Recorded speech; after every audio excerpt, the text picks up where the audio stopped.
In the second week of December 2021, CAIR fires their executive director in Ohio, Romin Iqbal. Apparently, he was passing confidential information about CAIR to Steve Emerson's investigative project on terrorism. CAIR is expecting you, and particularly the TV station, to feel as violated as they do. Tonight, we are learning the alleged betrayal by a CAIR Ohio leader dates back much further than we thought. 10 TV's Brittany Bailey is tracking this case and the accusations he's been spying on his own people. Britt? News anchors Yolanda Harris and Andrew Kinsey introduced this story using words like betrayal and Romin Iqbal spied on his own people. There is a desperate need for newsrooms around the country to come up to speed regarding the Council on American Islamic Relations. CAIR is not Iqbal's people. They are the American branch of Hamas. CAIR's Hamas connections come from sources like the Treasury Department, the Department of Justice, the FBI, and a federal judge wrote in his 2009 decision that the government had produced ample evidence of CAIR's associations with Hamas. We have no formal relationship with CAIR because of concerns with regard to the national leadership. We have members of the University of Oklahoma here. We have members of law enforcement that are coming. We have members of the armed services that are coming to this banquet to recognize CAIR's work. Will the FBI be here? Well, the invite was made, and we'll see if he shows up. The answer, not likely. If it's a meeting sponsored by CAIR, you will not see me there or any member of my staff. Every month, with the help of TV stations around the country, CAIR attacks people on local TV newscasts. CAIR doesn't just fire Iqbal, they give him both barrels. He is possibly dangerous. Employees contacted Hilliard Police to file a report saying they feared a retaliation attack. There definitely is a significant concern in the office on the ground in CAIR, Ohio. They did, work there a bit this week while there was police presence. They're no longer working in the office because of the concerns. He's building a gun. And he's accused of using CAIR credit cards to buy weapons and ammunition. This package mailed to the Columbus office containing parts for an AR-15 rifle. In addition, CAIR Ohio says they discovered Iqbal had suspicious purchases from ammunition and gun retailers made in recent weeks using a CAIR Ohio credit card. Also concerning, just hours before Iqbal was told he had been fired, employees at the CAIR Ohio Columbus office discovered a package containing replacement parts for an AR-15. They were purchased with the CAIR Ohio credit card, which leaders say was only accessible to Iqbal at the time. And he is to be shunned by the Muslim community.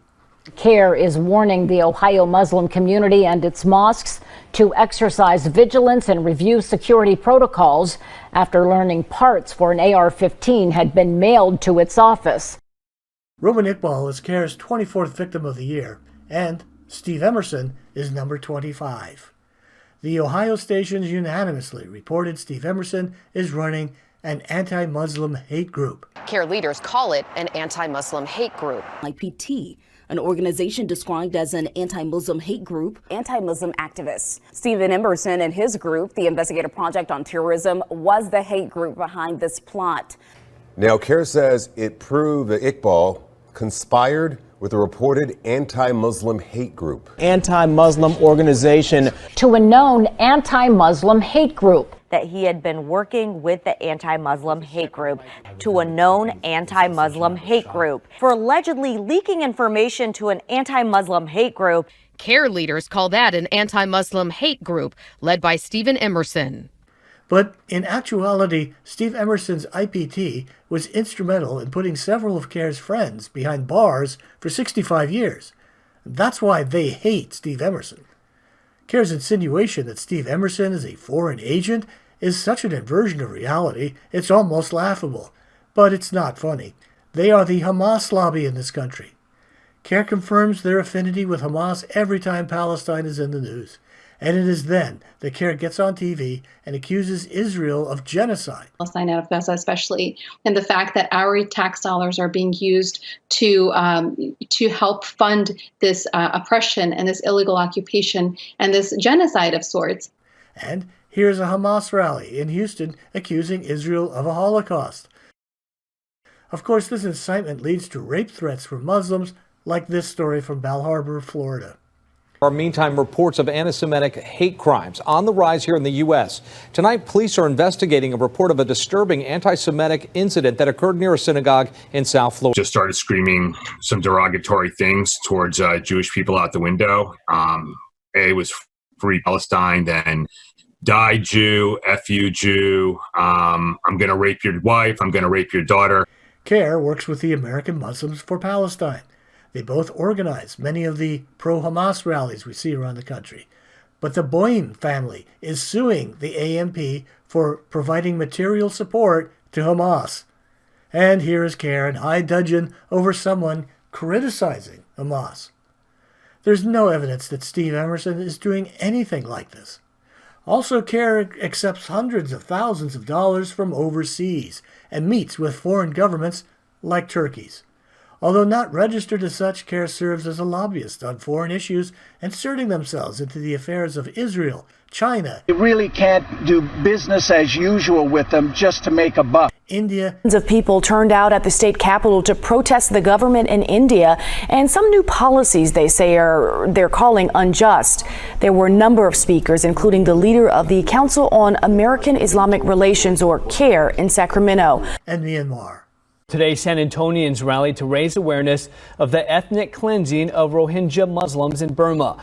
Members from the local chapter of the Council on American Islamic Relations and other local organizations marched at Milan Park this afternoon. Hate group. Hate group. Hate group. Hate group. Hate group. Hate group. Hate group. Hate group. Hate group. Hate group. CAIR are the haters. 99% of the people CAIR attacks on TV are white. White people are depraved, savage, subhuman devils who should be choked. And it just let me know just the depth of subhuman depravity, of these people, who these so-called these white people. It just let me know. I mean, I knew they were savage. The whole system was devilish, every one of them, and they're all guilty, and they all share in the guilt and the crime. We want punishment for these crimes, not just some walk off and just be fired. If I even so much as saw someone of a Caucasian hue, I would go in and choke them. In response, Edward Ahmed Mitchell rocked in his chair with laughter. White people have certain privilege and entitlement that they can do anything and they can get away with. I have asked several TV stations if CAIR is giving the station money, and they always assure me that this is completely out of the question. Very well, but the appearance of impropriety remains. Why have local newscasters put CAIR on TV over 400 times this year without a single, even mildly critical thing said about them? Why are there junk news broadcasts with CAIR? Why are there CAIR broadcasts about fingers? A family says men in a pickup truck swerved into their lane and made obscene gestures at them. Mr. Khwaja is an attorney for the Council on American Islamic Relations, or CAIR. This week, he helped the family file this police report. Pizza Hut. The Council on American Islamic Relations says Pizza Hut should do more. Hmong people.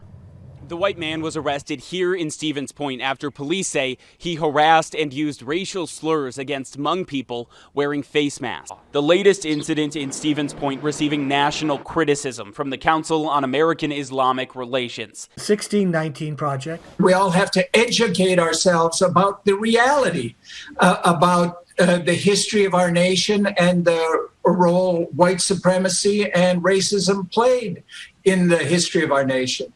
The Atlanta spa shootings. Many civil rights advocates say one thing is clear from Tuesday night's fatal shooting in Atlanta.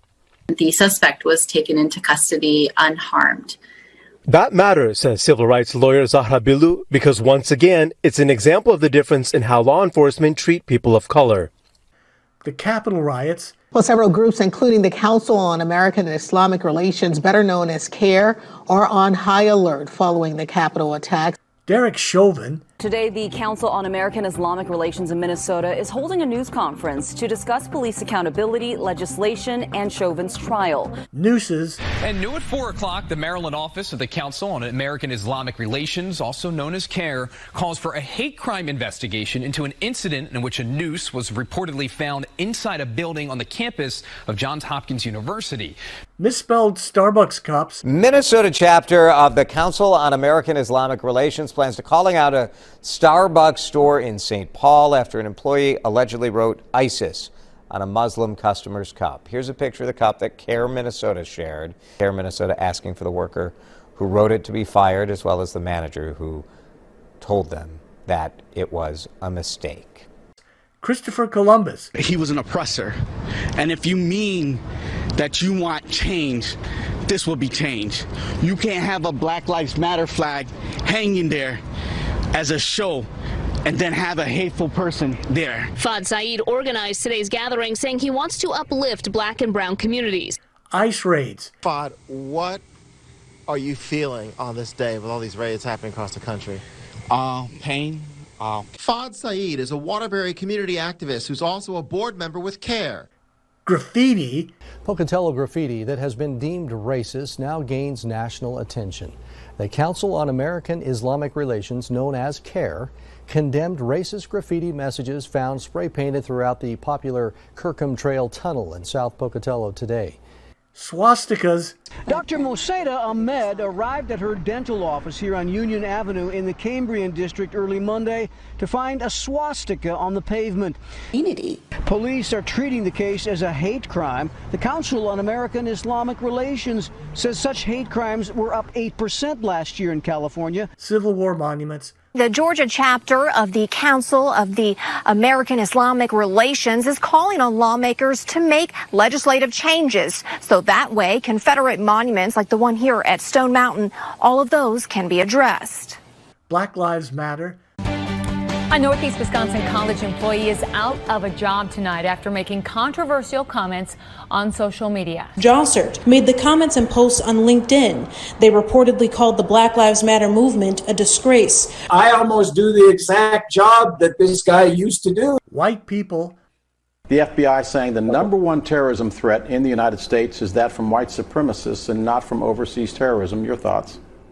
Absolutely, that is the number one threat facing our country in terms of domestic extremism, and our government should act accordingly. We should not be singling out people of color or Muslims for attention when we are not the main threat or a threat at all facing our country. Jewish misfortunes. A hate crime investigation is underway in the East Bay tonight. That's after a swastika was found at a synagogue.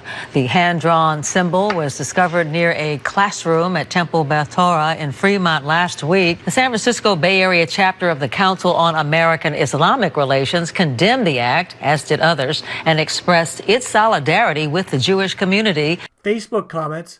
A controversial comment someone posted on our Facebook page is sparking outrage tonight. The Council on American Islamic Relations also called for swift action for the dehumanizing slur against all people of Arab ancestry. The KKK. And well, amid some controversy, the state now saying 2 football players have admitted to wearing KKK garb on Halloween. The Council on American Islamic Relations is now condemning that group of 7. Nazis. You can't be American and wear that mask. You cannot. We literally had a war about this. The Council on American Islamic Relations issued a statement Sunday night calling on Walmart and public officials to denounce the couple's actions. George Floyd. Minnesota killed George Floyd. But there's no CAIR broadcasts of them assisting in counter-terror efforts or confronting anti-Semitic imams. And why, oh why, are TV stations so willing to weaponize their broadcasts against individual people for the sake of the Council on American Islamic Relations? We also should note here that Romin Iqbal is not facing any criminal charges.